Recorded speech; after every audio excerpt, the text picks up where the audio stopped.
Glass وال سے باہر دیکھتی شرمینہ کو تیز برستی بارش سے خوف سا محسوس ہو رہا تھا۔ شیشوں سے بارش کے ننھے قطرے ٹکرا کر بہنے لگے تھے، کسی کی آنکھ سے بہتے ہوئے آنسوؤں کی طرح۔ دیکھتے ہی دیکھتے وہ ننھے قطرے تیز دھار بارش میں تبدیل ہو گئے۔ بڑی زوردار بارش نے جل تھل سی مچا دی تھی، سیٹیاں بجاتی ہوئی اب چنگھاڑنے لگی تھی۔ خوف کی ایک لہر شرمینہ کے وجود سے کسی بجلی کی طرح گزری تھی۔ بارش سے اسے ہمیشہ سے ہی خوف آتا تھا۔ لان میں لگے درخت تیز ہوا کے زور سے دائیں جانب جھکے چلے جا رہے تھے۔ جیسے جیسے بارش کی روانی میں تیزی آتی جا رہی تھی، شرمینہ کی دھڑکنیں بھی بڑھتی جا رہی تھیں۔ بادل کی دھاڑتی آواز سن کے وہ کانپ سی گئی تھی، ابھی بھی خوفزدہ تھی جب احتشام نے اسے عقب سے اپنے حصار میں لیا۔ دبی سی ایک چیخ شرمینہ کے منہ سے برآمد ہوئی تھی، لیکن اگلے ہی لمحے احتشام کی بے خودی سے سخت ہوتی گرفت نے رہے سہے ہوش بھی اڑائے تھے۔ شرمینہ نے پوری قوت لگا کے خود کو اس شخص سے آزاد کیا تھا جو اس کے شوہر کے درجے پہ فائز ہو چکا تھا، زبردستی اس سے نکاح کے بندھن میں بندھ چکا تھا۔ اس کا تایا ذات تھا، لیکن بدلے کی آگ نے اسے انسان سے وحشی بنا دیا تھا۔ دور دور رہے مجھ سے، وہ بدحواسی سے کہتی ہوئی پیچھے ہٹی تھی۔ دیکھنے میں وہ جتنا ہینڈسم تھا، اندر سے اتنا ہی حیوانی صفت کا مالک تھا۔ اس کی ہیزل گرین آنکھوں میں اس وقت وحشت تھی، دیوانگی تھی، جنون تھا۔ غصے سے وہ اس کی طرف بڑھا تھا، اسے بازو سے دبوچ کے کمرے سے باہر لے جانے لگا۔ شرمینہ چیختی چلاتی رہی، لیکن اس ظالم صیاد نے اس کی ایک نہ سنی۔ سیڑھیوں سے گھسیٹتے ہوئے وہ شرمینہ کو نیچے اتار رہا تھا۔ احتشام کے قدموں کا مقابلہ کرنا شرمینہ کے بس کی بات نہیں تھی، اس لیے وہ سیڑھیوں پہ توازن برقرار نہیں رکھ پائی۔ پاؤں پھسل گیا، گرنے سے گھٹنے پہ زوردار ضرب لگی، لیکن احتشام پہ تو جنون اور ضد سوار تھی۔ اس نے شرمینہ کا بازو نہیں چھوڑا تھا۔ وہ درد سے کراہنے لگی، لیکن اس بے رحم کو اس نازک سی جان پہ رحم نہیں آیا۔ احتشام نے سرخ آنکھیں لیے اسے گھسیٹتے ہوئے سیڑھیاں اتروائیں، پھر بڑے سے لاؤنج سے گھسیٹتے ہوئے باہر لان میں لے گیا، جہاں تیز برستی بارش اپنے عروج پر تھی۔ پانی کی ٹھنڈی بوچھاڑ نے پل میں شرمینہ کو بھگو دیا تھا۔ مجھے دھکا دینے کی جرت بھی تم نے کیسے کی شرمینہ؟ آج رات تم اس برستی بارش میں گزارو گی، غصے سے پھنکارتے ہوئے وہ بولا تھا۔ شرمینہ کی جان لبوں پہ آئی تھی، رنگت فک ہوئی تھی۔ شرمینہ کو لان میں دھکیل کر وہ واپس لاؤنج کی جانب بڑھنے لگا۔ وہ روتی بلبلاتی احتشام کے پیروں میں پڑ گئی۔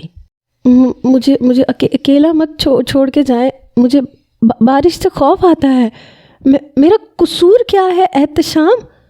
آن ہی آن میں شرمینہ بارش سے بھیگ چکی تھی۔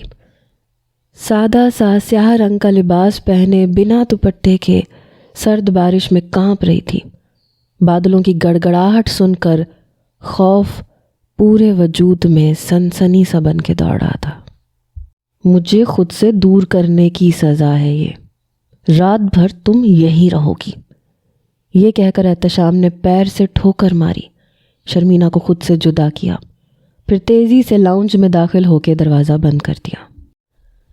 مہر النساء نے سامنے رکھے کاغذ کے پلندے پر اپنا چلتا ہوا قلم روکا تھا، پین کو بند کر کے سائڈ پہ رکھا، پیپر ویٹ کاغذ کے پلندے پہ رکھا، گہری لمبی سانس لی اور دونوں ہاتھوں کی انگلیوں کو ایک دوسرے میں پیوست کر کے، بازو کھینچ کے آگے کر کے، گویا خود کو سیدھا کر کے اپنی تھکن اتارنے کی ادنا سی کوشش کی۔ پھر ہاتھوں کو جدا کر کے کرسی سے کھڑی ہو گئی، گھڑی پہ نظر دوڑائی، رات کے 2:30 بج رہے تھے۔ نیند کی شدت سے آنے والی جمائی کو ہاتھ سے روکا، کمرے میں صرف لیمپ کی روشنی ہی پھیلی ہوئی تھی۔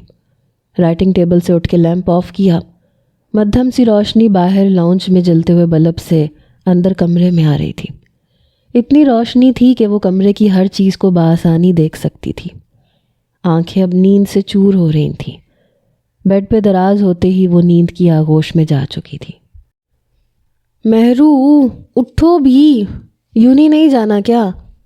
اپنی بڑی بہن زیب النساء کی آواز پر مہرو نے کسمسا کر موندی موندی آنکھیں کھولیں۔ زیب نے اس کے کمرے کے پردے پیچھے ہٹائے۔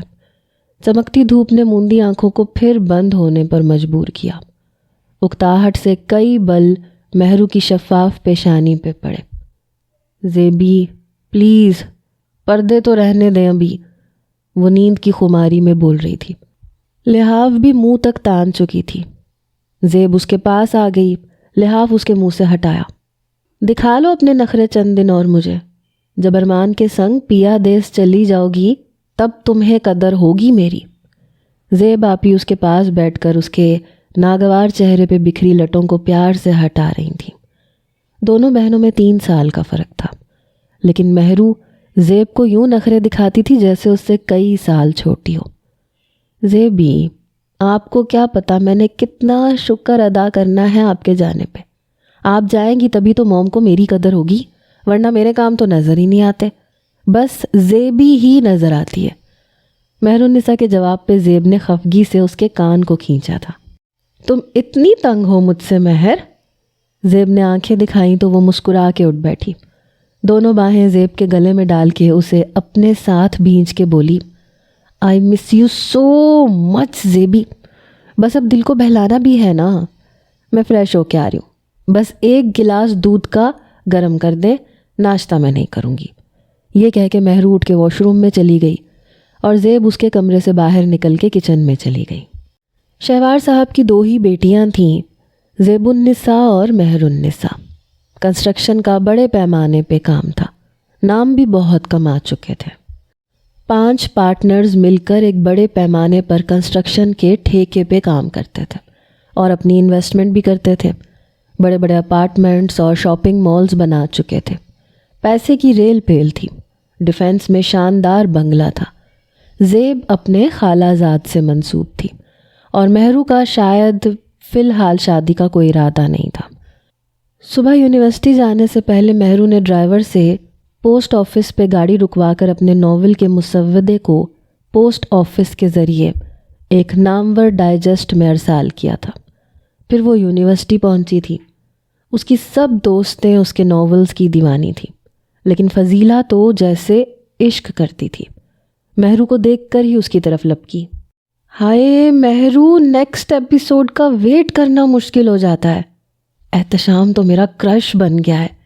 ہیرو نہ ویسے روڈ ہی اچھے لگتے ہیں۔ کیا خوبصورت ہیرو ہے، کسی انگلش مووی کا جگمگاتا ستارہ لگتا ہے، ورنہ پاکستان میں کہاں پائے جاتے؟ ہیزل گرین اور سفید رنگت، چوڑی پیشانی، گال پہ مسکرانے سے ڈمپل پڑتا۔ ہائے مہرو میری جان، جب بھی احتشام کے سین پڑھتی ہوں لگتا ہے واقعی مردانگی ختم ہے اس پہ۔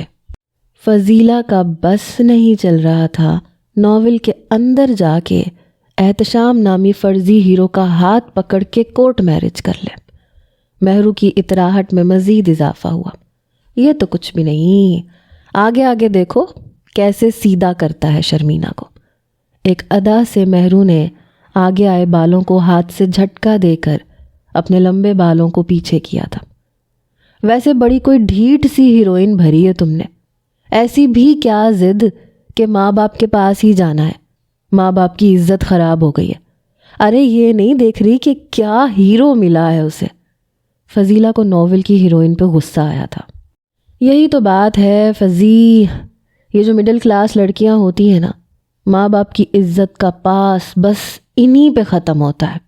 یہی سوچ تو مجھے ان لڑکیوں کی بدلنی ہے کہ محبت ہی سب کچھ ہوتی ہے، محبت میں بہت طاقت ہے، عزت کا کیا ہے۔ جب لڑکے نے نکاح کر لیا تو ہو گئی وہ عزت والی۔ کوریڈور سے اپنی کلاس کی جانب بڑھتے ہوئے وہ اپنے ناول کو ہی ڈسکس کر رہی تھی، جب سامنے سے ایک جونیئر کلاس کی لڑکیاں مہرو کو دیکھ کر مسکراتی ہوئی اس کی جانب بڑھیں۔ آپ ہیں میری جان ناول کی رائٹر۔ وہ لڑکیاں جس ستائش سے مہرو کو دیکھ رہی تھیں، مہرو کے اندر فخر اور زوم کے ملے جلے سے جذبات نے سر اٹھایا تھا۔ جی ہاں، اندر سے دل شاد تھا لیکن باہر سے کچھ لاپرواہی سی دکھانے لگی۔ ہائے، پچھلے شمارے میں آپ کی تصویر چھپی دیکھی تھی ناول کے نام کے ساتھ، ابھی کل ہی تو میں نے قسط پڑھی تھی۔ آپ کو دیکھ کے لگا تھا کہ کہیں دیکھا ہے۔ دیکھنے میں کتنی خوبصورت ہیں آپ۔ وہ لڑکیاں اس پر فریفتہ سی ہو رہی تھیں، اپنے نصاب کی کتاب پہ اس سے آٹوگراف لینے لگی۔ مہرو نے بڑے نخرے سے بس اپنے سائن ہی کیے تھے، جیسے بہت بڑی سیلیبریٹی ہو۔ نیکسٹ ایپیسوڈ میں پلیز اس شرمینہ کا ذرا دماغ درست کیجیے گا، ایسی بھی کیا انا، ان میں سے ایک لڑکی نے مشورہ دیا۔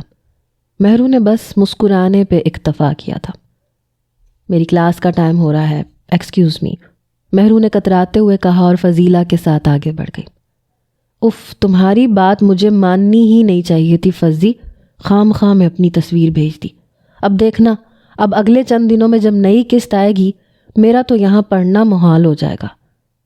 غرور کا رنگ مہرو پر بڑی تیزی سے چڑھ رہا تھا۔ شرمینہ رو رہی تھی۔ ایپیسوڈ کے ختم ہوتے ہی اس کی ہچکی سی بند گئی تھی۔ کیسا ظالم شخص ہے یہ احتشام بھی، کیسے شرمینہ کو باہر بارش میں نکال دیا۔ اسے بارش سے ڈر لگتا تھا جیسے مجھے لگتا ہے۔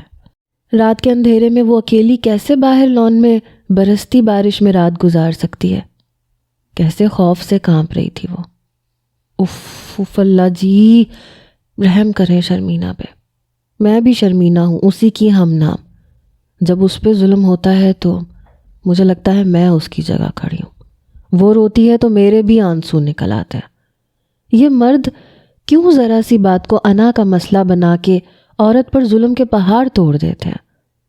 ہاتھ میں پکڑے رسالے کو اس نے بند کر کے ایک طرف رکھا۔ شرمینہ 12ویں جماعت کی طالبہ تھی، اکلوتی ہونے کے ناطے زیادہ تر تنہائی کا شکار رہتی تھی، اس لیے کالج کی دوستوں سے مشورے پر ڈائجسٹ پڑھنے لگی۔ وہ کومل نرم دل تھی، احساس سے بھرپور دل سینے میں رکھتی تھی۔ جب بھی کوئی کہانی پڑھتی تھی تو ارد گرد سے بے خبر سی ہو جاتی تھی، اسی کہانی میں کھو کر انہی کرداروں میں خود کو محسوس کرتی تھی۔ شرمینہ، رفت بیگم نے اس کے کمرے پہ دستک دی، دروازہ کھول کے اندر داخل ہوئیں۔ اکلوتی بیٹی کی آنکھوں میں آنسو دیکھ کے پریشان ہوئی۔ شرمینہ، چندہ کیوں رو رہی ہو؟ آنکھیں کیسے رو رو کے سرخ ہو گئی ہیں؟ رفت بیگم اس کے پاس آ کے بیٹھ گئیں، فکر مندی سے پوچھنے لگیں۔ کچھ نہیں امی، رو تو نہیں رہی، بس سو کے اٹھی تھی اس لیے آنکھیں مسلنے سے سرخ ہو گئی ہوں گی۔ شرمینہ کی زبان جھوٹ پہ لڑکھڑائی تھی، جھوٹ سے چگلی کھاتی آنکھیں جھکی تھی۔ اچھا چلو باہر آؤ، دیکھو موسم کیسا ابر آلود ہو رہا ہے، ابھی دیکھنا کچھ ہی دیر میں بارش شروع ہو جائے گی۔ رفت بیگم موسم کے بدلتے تیور دیکھ کر آ رہی تھی۔ بارش کا سن کے شرمینہ کو ناول کا سین یاد آ گیا۔ بارش؟ وہ کچھ متذبذب سی ہوئی۔ ہاں بیٹا چلو باہر آؤ، بارش کو انجوائے کریں۔ تم کیا کمرے میں بیٹھی رہتی ہو؟ رفت بیگم شرمینہ کا ہاتھ پکڑ کے اسے باہر لے آئی۔ بارش شروع ہو چکی تھی لیکن شرمینہ باہر لان میں نہیں گئی تھی۔ اندر ایک خوف کی لہر سی تھی، اسے یہ خوبصورت موسم بھی ہولناکی کا منظر ہی پیش کر رہا تھا۔ ذہن میں کہیں وہ ابھی بھی ناول میں موجود تھی۔ بارش کا یہ سلسلہ رات تک وقفے سے جاری رہا۔ رات کو شرمینہ سونے کے لیے اپنے کمرے میں آئی تو بارش ذرا سی تھمی تھی لیکن ختم نہیں ہوئی تھی۔ ہوا بھی بہت تیز چل رہی تھی۔ ہوا کی زوں زوں کی آواز اور بارش کی بوندیں جب ہوا کے دوش سے کھڑکی پہ ٹکرانے لگتی تو چھن چھن کی آواز سے ارتعاش سا پیدا ہونے لگتا تھا۔ بجلی کی تیز چمک نے جب شرمینہ کے اندھیرے کمرے کو ایک دم روشن کیا تو اس کا دل دہل سا گیا تھا۔ اپنا کمفرٹر اس نے کھینچ کے منہ تک کیا تھا۔ ایسی بارش پہلی بار تو نہیں ہوئی تھی لیکن اسے آج زیادہ ہی خوفناک سی لگ رہی تھی۔ آنکھیں بند کر کے سونے کی کوشش کرنے لگی تو اسے لگا کوئی لاؤنج کا دروازہ دھڑ دھڑ آ رہا ہے۔ خوف سے دل کی دھڑکنیں بڑھنے لگی تھیں۔ شرمینہ نے آنکھیں بند کر لیں، منہ میں صورتوں کا ورد شروع کر دیا، زور سے آنکھیں میچ لیں۔ اس کے صرف ہونٹ جنبش کر رہے تھے۔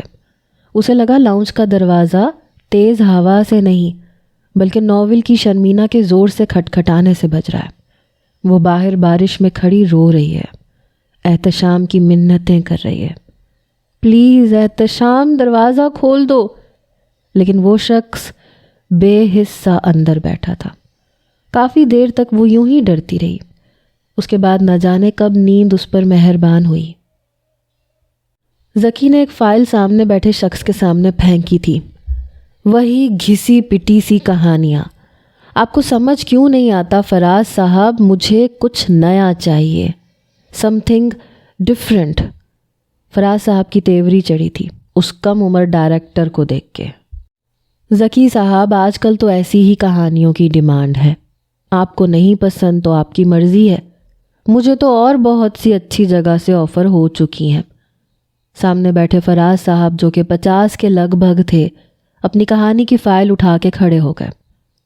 فراز صاحب، میں نے آپ کو جانے کے لیے نہیں کہا، پلیز میری بات کو سمجھنے کی کوشش کریں، اور پلیز ویسا ہی کچھ لکھنے کی بھی کوشش کریں جیسا میں چاہتا ہوں۔ ذکی کی بات پر فراز صاحب پیشانی پہ بل ڈالے بگڑے ہوئے تیور سے دوبارہ سے بیٹھ گئے۔ جی فرمائیے، کیسی کہانی چاہتے ہیں آپ اپنے ڈرامے کے لیے؟ ذکی اپنی ریوالونگ چیئر پہ سیدھا ہو کے بیٹھ گیا۔ دیکھیں فراز صاحب، میں جانتا ہوں آپ کا ایک نام ہے، آپ ایک نامور لکھاری ہیں، لیکن یار وہی روڈ ہیرو، ایک سیاست دان کا بیٹا یا زمیندار کا بیٹا جو کہ بگڑا سا نواب ہے، یا پھر وہ لڑکا جو امریکہ سے ڈگریاں لے کے پاکستان آتا ہے، چند سالوں میں اپنے بزنس کی دھاک بٹھا دیتا ہے، ہم اسی کو ہیرو بنا کے کیوں عوام کے سامنے پیش کرتے ہیں؟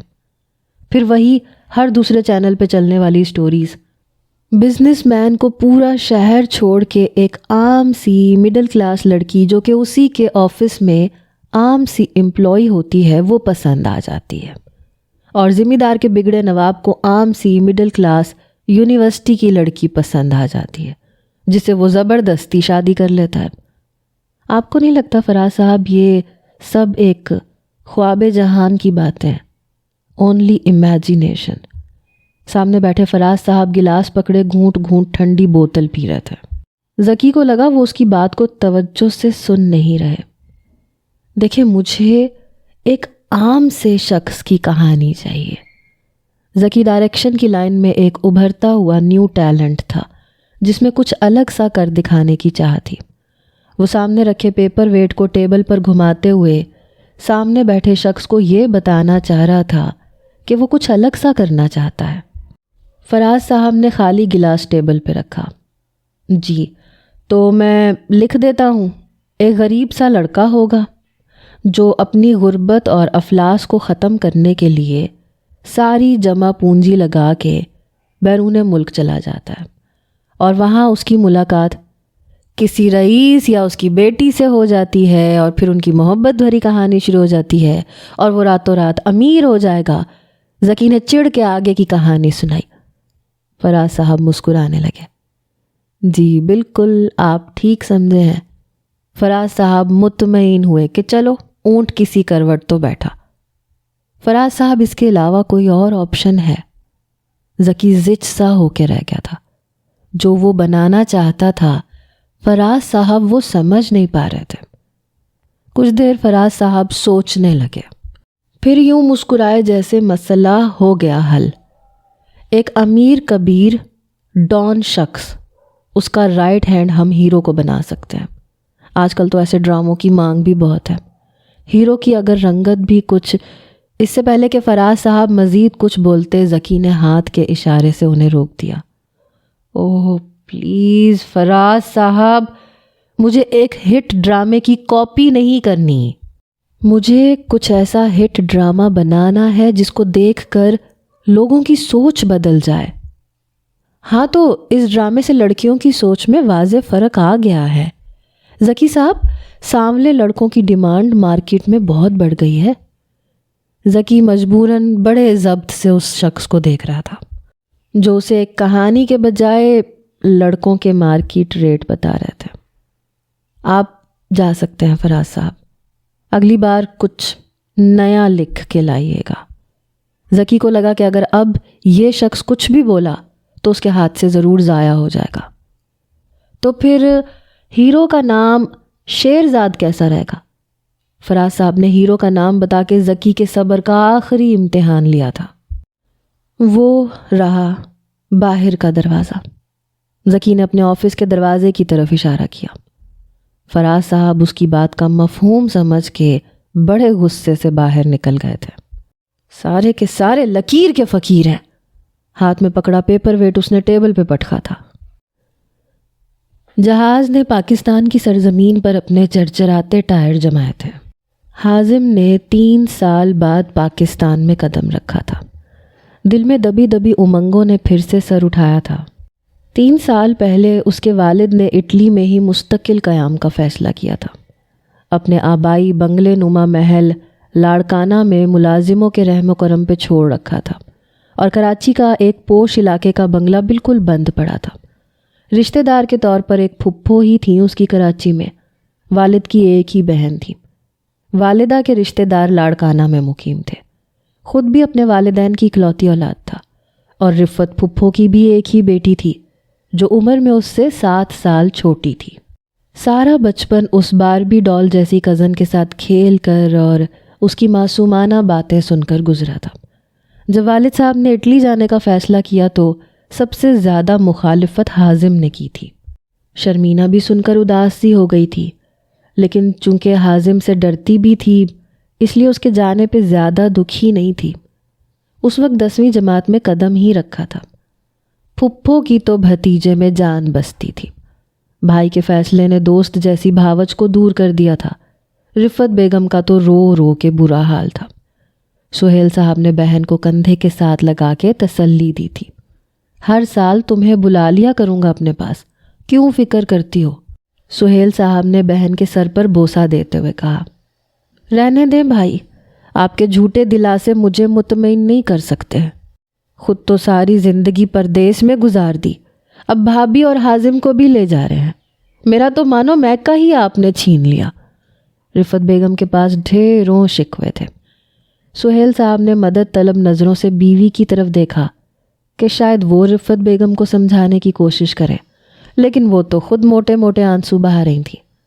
شائستہ تم بھی؟ سہیل صاحب نے متعجب ہو کر بیوی کو دیکھا تھا۔ ہاں تو اور کیا کروں سہیل، غیر ملک غیر لوگوں میں مجھے لے کے جا رہے ہیں، میرا دل کہاں لگے گا رفت کے بنا؟ ہم نند بھاوچ کم اور دوست بہنیں زیادہ ہیں۔ بیوی کی بات سن کر بس ایک دوست جیسا بہنوئی ہی بچہ تھا جو چہرے سے خاصا سنجیدہ لگ رہا تھا، ہاتھ باندھے کھڑا تھا۔ افضل یار تم کچھ سمجھاؤ ان خواتین کو، میرے تو بس کی بات نہیں ہے۔ سہیل کو بس اب افضل سے ہی آس تھی۔ تم نے بھی تو اچانک آتے ہی بم پھوڑ دیا سب کے سروں پہ۔ ابھی کل آئے ہو، 2 دن بعد بیوی بچوں سمیت جانے کا ٹکٹ بھی کٹوا چکے ہو۔ افضل خود دل میں شکوے لیے بیٹھا تھا۔ بہرحال 2 گھنٹوں کی منتوں کے بعد معاملہ سنبھلا تھا، لیکن رات کو بیٹے نے اٹلی جانے کی ایک نئی شرط رکھ کر سہیل اور شائستہ کے اوسان خطا کر دیے تھے۔ حازم تم پاگل تو نہیں ہو گئے ہو؟ ابھی بچی ہے، وہ 10ویں جماعت میں پڑھتی ہے۔ میں نے صرف نکاح کا کہا ہے ڈیڈ، رخصتی کا نہیں کہا۔ میں آپ کے ساتھ اسی صورت میں اٹلی جاؤں گا جب آپ میرا شرمینہ سے نکاح کریں گے۔ نہ جانے واپسی کب ہو، 4 سال بعد یا 5 سال بعد۔ پھپھو اسے صرف بچپن کی ایک بات پہ بٹھا کے تو نہیں رکھیں گی۔ افضل انکل آج کل اس رشتے پر دل و جان سے راضی ہیں۔ ہو سکتا ہے 5 سال بعد انہیں شرمینہ کا پاکستان میں کوئی بہتر رشتہ مل جائے، پھر وہ کیوں اپنی اکلوتی بیٹی کو اتنی دور بھیجیں گے؟ ڈیڈ میں نے بچپن سے صرف شرمینہ کو ہی اس نظر سے دیکھا ہے، اور آپ لوگوں نے بھی میرے ذہن میں صرف یہی ڈالا تھا کہ آپ کی بہو صرف شرمینہ بنے گی۔ حازم کی بات نے دونوں میاں بیوی کو متذبذب سا کر دیا تھا۔ دوسرے دن جب یہی بات انہوں نے رفت اور افضل کے سامنے رکھی کہ حازم کے کیا ارادے ہیں، تو ان دونوں نے خوشی سے رضامندی دے دی، لیکن شرمینہ ضرور پریشان ہوئی تھی۔ وہ ہمیشہ اسے حازم بھائی کہتی آئی تھی، پھر اکلوتی تھی تو لاؤ بالی پن اور معصومیت بہت زیادہ تھی۔ وہ کزن تھا یہاں تک بات ٹھیک تھی، لیکن نکاح کا سوچ کر وہ پریشان ہوئی تھی۔ کم عمری میں ایک ایسے رشتے میں بندھ جانے کا سوچا بھی نہیں تھا۔ جہاں حازم اس کا خیال رکھتا تھا وہیں روب بھی جماتا تھا، کسی غلط بات پہ ڈانٹ بھی دیتا تھا۔ اپنی کم عمری اور لاڈلے پن کی وجہ سے اسے حازم کا یوں ڈانٹ دینا پسند نہیں تھا، اور اب نکاح؟ ظاہر ہے اتنا تو سمجھتی تھی کہ آج نہیں تو کل شادی تو اسی سے ہوگی۔ شوہر کی حیثیت سے وہ حازم کو دل سے قبول نہیں کر پا رہی تھی، لیکن اس عمر میں انکار کا کوئی جواز بھی اس کے پاس نہیں تھا۔ ماں باپ راضی تھے، اس لیے اگلے روز سادگی سے نکاح کی رسم بھی ادا ہو گئی۔ حازم کے ساتھ بیٹھتے ہی وہ سمٹ سی گئی تھی۔ پہلی بار اتنی بھاری میکسی پہنی تھی، پہلی بار میک اپ بھی پارلر سے کروایا تھا۔ حالانکہ شائستہ بیگم نے اپنے تئیں ایک سمپل سی آف وائٹ میکسی ہی پسند کی تھی، لیکن شرمینہ کے لیے وہ بھی سنبھالنا مشکل تھی۔ دل میں حازم کو لے کے کوئی امنگ نہیں تھی۔ وہ بڑا تھا اور اکثر اسے پڑھانے بھی بیٹھ جاتا تھا۔ جس دن اس سے کسی سبجیکٹ کا ٹیسٹ لیتا تھا تو شرمینہ کی اچھی خاصی شامت آ جاتی تھی۔ اس سے ڈرتی بھی بہت تھی، اس کے سامنے بات بھی ٹھیک سے نہیں کر پاتی تھی، نہ ہی اس کے جذبوں سے واقف تھی۔ بس یہ پتہ تھا کہ ماموں ممانی اور ماں باپ نے باہمی مشورے سے دونوں کو اس رشتے میں باندھ دیا ہے۔ حازم نے بھی اس سے کبھی اس قسم کی باتوں کا اظہار نہیں کیا تھا کہ وہ اس کے لیے کتنی اہمیت رکھتی ہے، کیونکہ شرمینہ کی عمر ہی ایسی نہیں تھی۔ اس قسم کی باتیں وہ اس سے کیا کرتا۔ دل نے بارہا نکاح کے بعد ایک ملاقات کی ضد بھی کی تھی، لیکن جس قدر وہ سمٹ کے بیٹھی تھی، میک اپ بھی اس کی بدحواسی کو چھپا نہیں پا رہا تھا۔ اس لیے حازم نے اپنے دل کے جذبات کو تھپکی دے کے سلایا تھا۔ اگلے روز اٹلی کی فلائٹ تھی، سبھی ایئرپورٹ تک انہیں چھوڑنے گئے تھے۔ شرمینہ ابھی بھی نروس سی تھی جب شائستہ بیگم نے اسے گلے سے لگایا۔ سہیل صاحب پہلے رفت سے ملے جو اب آبدیدہ ہو گئی تھیں، پھر شرمینہ کے سر پہ شفقت سے ہاتھ رکھا۔ حازم کی نظریں گاہے بگاہے صرف شرمینہ پر تھیں، آنکھوں میں سمو لینا چاہتا تھا اس کا چہرہ۔ نہ جانے پھر کب ملاقات ہو۔ جانے سے پہلے اس نے شرمینہ کی جانب اپنا ہاتھ بڑھایا تھا۔ یہ ایک حق تھا جو وہ استعمال کیے بنا نہیں جانا چاہتا تھا۔ شرمینہ نروس تو بے حد تھی، لیکن پھر اس کی جانب ہاتھ بڑھا دیا۔ حازم کے چہرے پہ دل فریب سی مسکراہٹ تھی، اور تو کچھ کہہ نہیں سکتا تھا، اس لیے بس اتنا ہی کہا، یہ نہ ہو تم پڑھائی پہ توجہ چھوڑ دو، پھپھو سے تمہارے رزلٹ کے بارے میں پوچھتا رہوں گا۔ اس کے ہاتھ کو بہانے سے اپنے ہاتھ میں زیادہ دیر تک رکھنے کا یہی طریقہ تھا۔ جی، شرمینہ کی پہلے ہی اس کے روب سے جان جاتی تھی، پھر پڑھائی کا سن کے تو مزید دھڑکنیں بڑھیں۔ حازم نے اس کا ہاتھ چھوڑ دیا، پھر پلٹ کے نہیں دیکھا۔ سب سے پہلے وہ انٹرنیشنل ایئرپورٹ کے اندرونی دروازے سے اندر داخل ہوا تھا۔ اب اگر پلٹ کے دیکھتا تو بڑا مشکل تھا اسے چھوڑ کے جانا۔ کئی بار حازم نے رفت سے فون پر بات کی، شرمینہ کا پوچھتا تھا کیسی ہے، پڑھائی کیسی جا رہی ہے اس کی۔ کئی بار ہچکچاتے ہوئے پھپھو سے یہ بھی کہا کہ شرمینہ سے بات کروا دیں، لیکن وہ ہنس دیتی تھیں۔ تمہارا نمبر دیکھ کے تو رنگ اڑ جاتا ہے اس کا، کمرے سے بھاگ جاتی ہے، شرما جاتی ہے، ورنہ میں کیوں پابندیاں لگانے لگی؟ رفت بیگم ہنس کر جواب دیتی۔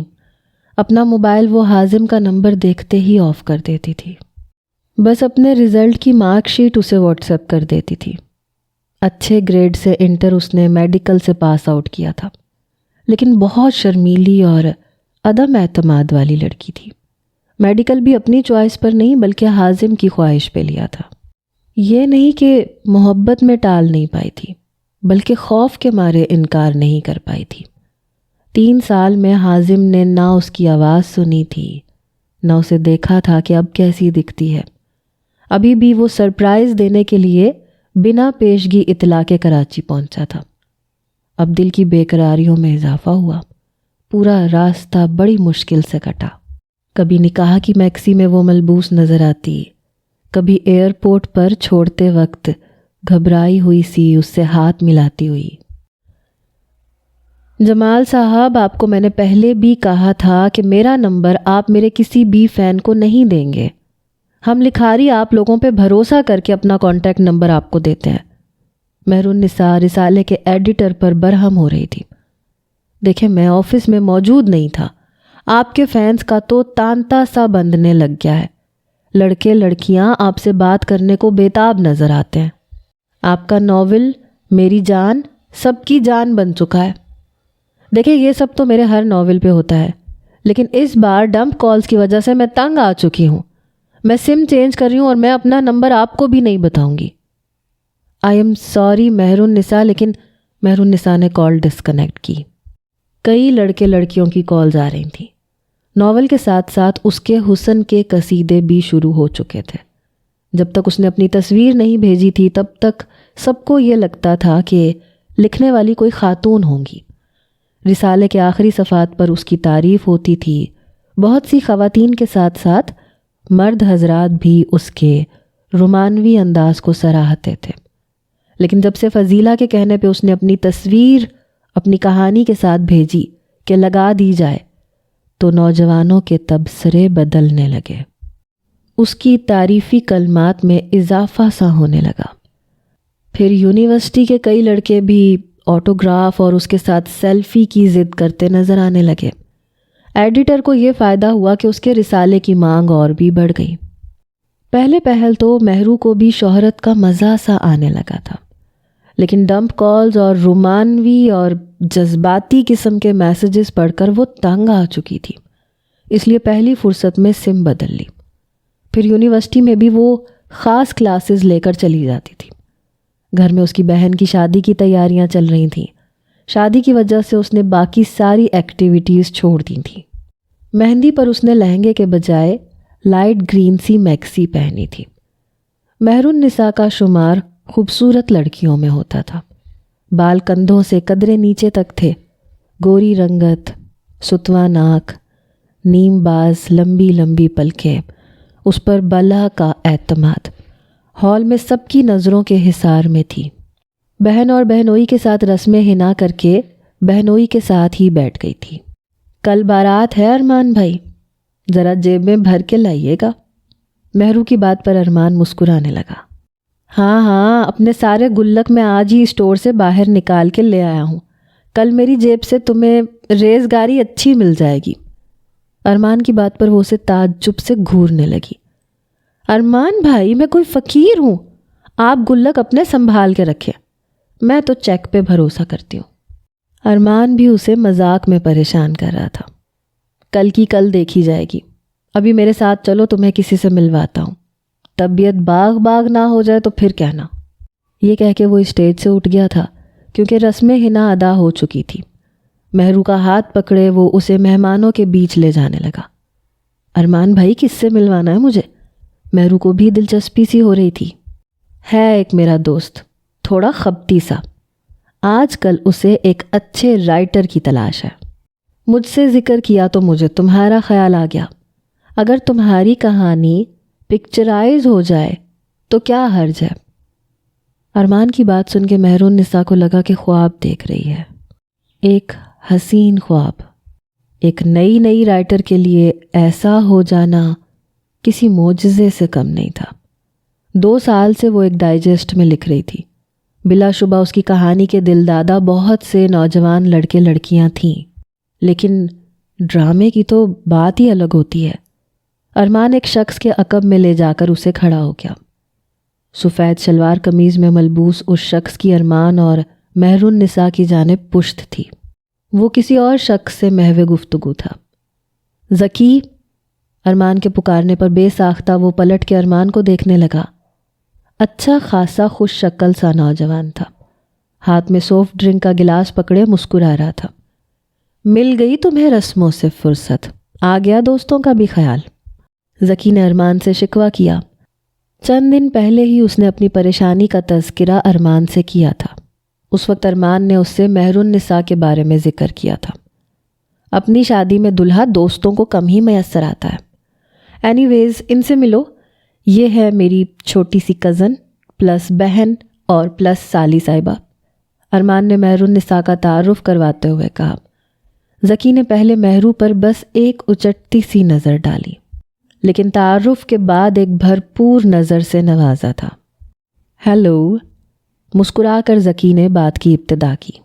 ہائے، جواباً مہرو نے مسکرا کے کہا۔ مہرو نے بھی خوش دلی کا مظاہرہ کیا تھا۔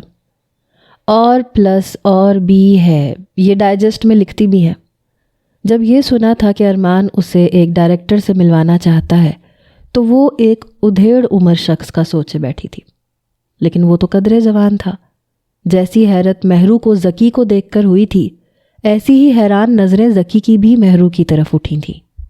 وہ یہی سمجھا تھا کہ خاصی بڑی عمر کی اور تجربے کار خاتون ہوں گی۔ ذکی بڑے غور سے مہرو کو دیکھا، پھر ہنسنے لگا۔ ارمان، تمہیں نہیں لگتا یہ رائٹر کے حساب سے کافی کم عمر ہے؟ مہرو نساء کو یہ اپنی تعریف کم اور تمسخر زیادہ لگا تھا۔ میں سمجھی نہیں مسٹر۔ مہرو نساء کے چہرے سے مسکراہٹ غائب ہوئی تھی۔ کافی تنے ہوئے چہرے سے مہرو نے ذکی سے پوچھا تھا۔ صاف صاف سا مطلب ہے محترمہ، کم عمر لڑکی کا بھلا کیا تجربہ ہو سکتا ہے سوائے ستائش کے؟ شوق کی خاطر ایک رومانوی تحریر لکھ کر چند جملے تعریف کے سن لینا اور بات ہے، اور جامع تحریر کو اس کے پورے احساسات کے رنگوں میں ڈوب کر لکھنا ایک الگ بات ہے۔ اور اس میں عمر اور تجربے کی بہت اہمیت ہوتی ہے، جس کے سانچے میں آپ مجھے کہیں سے فٹ نظر نہیں آ رہی۔ اتنی صاف گوئی پر مہرو اندر سے سلگ سی گئی تھی۔ ایک اس کے پرستار تھے جو اس کی تحریر پڑھ کر اس کے سودائی ہوئے جا رہے تھے، اور ایک یہ شخص تھا کہ بنا اس کی تحریر کو پڑھے اسے نا تجربے کار ثابت کر رہا تھا۔ پچھلے 2 سالوں سے وہ لکھ رہی تھی۔ جتنی شہرت وہ نئی نسل میں پا چکی تھی، یوں خود پہ کھلی تنقید اس سے کہاں برداشت تھی۔ مجھے تو آپ بھی کہیں سے ڈائریکٹر نہیں لگتے، کیونکہ ایک معیاری ڈرامہ بنانے کے لیے بھی ایک عمر اور تجربہ ہونا لازمی ہے۔ اس سانچے میں تو آپ بھی فٹ نہیں آتے۔ معاف کیجیے گا مسٹر ذکی، میں نے تو آج تک کسی ہٹ ڈرامے کی ڈائریکشن میں آپ کا نام کہیں نہیں پڑا۔ بڑے آرام سے وہ اسے بھی تنقید کا نشانہ بنا گئی۔ اب کی بار ذکی نے ایک ابرو چڑھا کر بڑی دلچسپی سے اس دھان پانسی لڑکی کو دیکھا۔ انٹرسٹنگ۔ پھر اپنی جیب سے ایک کارڈ نکال کے اس کی طرف بڑھایا۔ یہ میرے آفس کا کارڈ ہے۔ ارمان کی شادی کے بعد آپ سے ایک تفصیلی ملاقات کا میں دل سے متمنی رہوں گا۔ تشریف ضرور لائیے گا مس مہرو، پھر بات کریں گے، آپ کی تحریر کو دیکھ لیں گے اور اپنے تجربے کو بھی۔ ذکی کو لگا کہ لڑکی میں کچھ بات تو ضرور ہے۔ مہرو نے ایک ادا سے کارڈ اس سے لیا تھا، جیسے اس پہ احسان کر رہی ہو۔